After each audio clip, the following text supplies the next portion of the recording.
Nani watakusahau kwa kupiga pesa usiku? Nani watakusahau? Sasa dolari na kuyayusha. Nazana wasabaki, ukuliaka, ukwaya, unavimba, kanisa, unavimba, hautaipa kuombe tena kwa mbite, ushavimba, una nini? Tamaa. Kijana akategemea mali ya kwamba itakayomfikisha. Tamaa ikamwingia wanawake.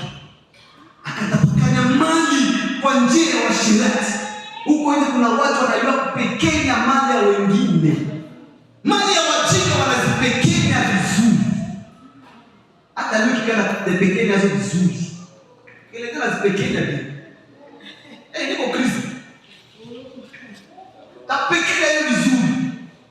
Akuzio mjinga ili wende wakupekenya hizo vizuri. Kuna wanawake wanajua kukoma frama ni mifuko ya watu. Maneno tu mbili unatoa bumba unamuka. Huko watoto wanalala njaa. Unasahau watoto. Unasahau kutolea Mungu.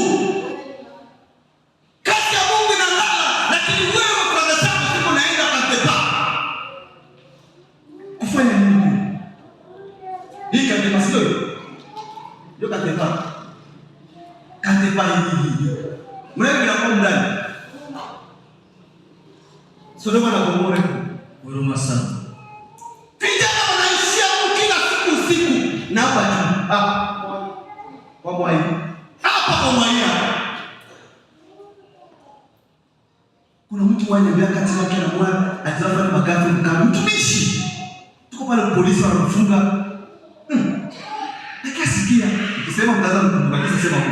Nikasikia mzee anasema sema kijana naye. Kwani ndio wakatoto. Watu wote wanataka naye hapa ndio mwai. Ama kwa mwai kasi. Ndio nasema. Ni mtumishi. Watu wanapotea riziki.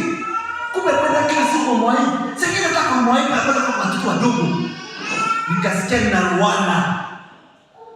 Kumbe na watumishi wewe wanaenda usiku kumwai. Wanaenda usiku katepa. Wanapanda moto wanaenda doa. Wanapaswa wa motari. Piga simu kwa magharibi mbele. Wanakujia mtao. Wako. Dishi tunaingia, mapokezi naingia, wanawaka. Wanakuwa yuko kwa mayai. Hamiliki tena. Ile siku nyuma ni fuyu. Fuyu ile sasa yake. Hata dishi ile nyuma liko hapo nje tu. Maisha ya shirati. Tamaa. Atakupekea nazo hizo vizuri. Kwa watu wote pekee. Soma. Hapa soma. Soma Warumi. 6:12. Mungu anasoma Galatia 5:9. Warumi 6:12. Watatu malizia samani. Kwenda mwisho. Neno linasema hivi. Kitabu cha Warumi linasema hivi. 6:12. Kwa maana mlipokuwa ndio watumwa wa dhambi. Kwa maana mlipokuwa watumwa wa dhambi wa shirati, mlikuwa huru mbali na haki. Au mlikuwa huru mbali na haki ya Mungu.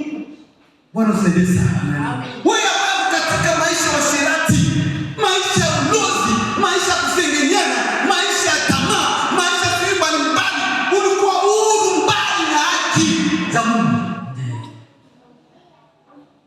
Bwana usaidie sana. Amen. Bwana usaidie sana. Amen. Twende ya mwisho, muda inaenda kabisa. Samani. Ya mwisho nasema kwamba mwisho ya mambo yote ni aibu. Mwisho ya mambo yote ni nini? Ni aibu. Mwisho ya vantiri ni aibu. Huyu kijana avantiri utaifanya. Jenesi alipitia. Maisha makuku alikula. Pombe alikula. Wanawake tembea nao. Pembe zilizo ndani ya shamba gani? Lakini mwisho ilikuwa ni aibu. Mwisho wa mambo yote ni aibu. Taibika. Njia ambayo unatembelea, unajua kwamba siku itatoka hivi. Itakuwa ni aibu. Utaibwa. Tutakuima mimi kama wewe unataka kuimba. Ukifika hata kwa post utaibwa. Jua usikiati. Tuko nasema kila siku. Hiyo njia sio sahihi. Lakini usikii. Acha njia zako mbaya. Macho ya Bwana iko na kuangalia.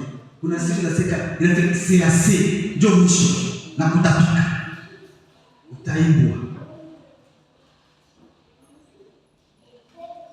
Soma 15 hiyo kwa Luka 15 hadi 16. Luka 15 hadi 16. Tunasema hivi. Tunamaliza.